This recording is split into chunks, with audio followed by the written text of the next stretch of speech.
Coach Yengyaw mga bro, nagkatotoo ang sinabi tungkol sa Barangay Hinebra at Delta Pineda patama sa Barangay Hinebra. So tinalo nga ng Barangay Hinebra ang Converge mga bro at sila naman ang tinambakan. Naging problema talaga ng Converge ang foul trouble ni Justin Arana at Alex Stockton sa early game kaya maaga silang binangko.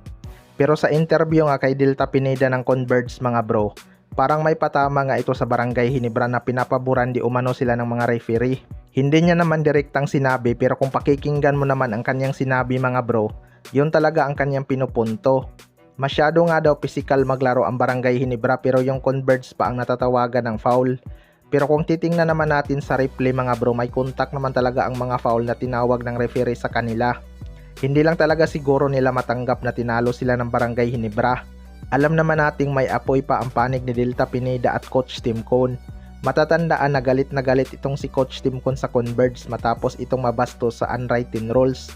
Kaya para sa akin mga bro, tama lang naman ang naging tawagan ng referee.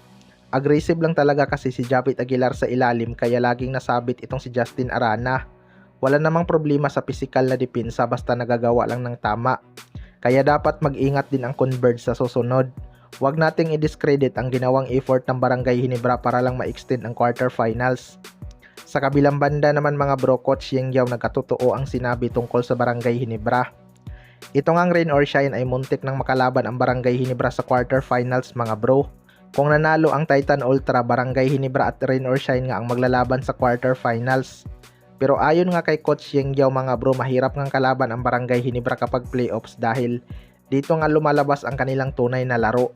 Mukhang hindi pa talaga nakakalimutan ni Coach Yengyaw ang kanilang naging laban noon na pinaisa lang ang rain or shine tapos biglang nilaglag ng Barangay Hinebra. Ngayon nga mga bro, Converge naman ang nakakaranas sa bagsik ng Barangay Hinebra. Mukhang magiging alanganin pa nga ang pagpasok nila sa semifinals dahil nasa Barangay Hinebra na nga ang momentum. Siguradong tumaas talaga ang kumpiyansa ng Barangay Hinebra matapos nilang tambakan ang Converge. Alam na nga ni Coach Tim Cone ang kahinaan ng Converge mga bro kaya kung walang adjustment na gagawin ang kanilang coaching staff, siguradong uulitin lang ng Barangay Hinebra ang kanilang ginagawa. Delikado talagang kalaban ang Barangay Hinebra lalo na kapag uminit sa labas itong si RJ Abarrientos mga bro.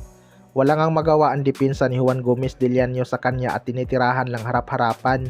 Kaya kung patuloy nilang pabayaan na makatira si RJ Abarrientos, siguradong upset talaga ang kanilang aabutin sa Barangay Hinebra. Kaya abangan na lang natin ang kanilang do or die game kung sino ang lulusot. Kayo mga bro, ano masasabi nyo tungkol dito?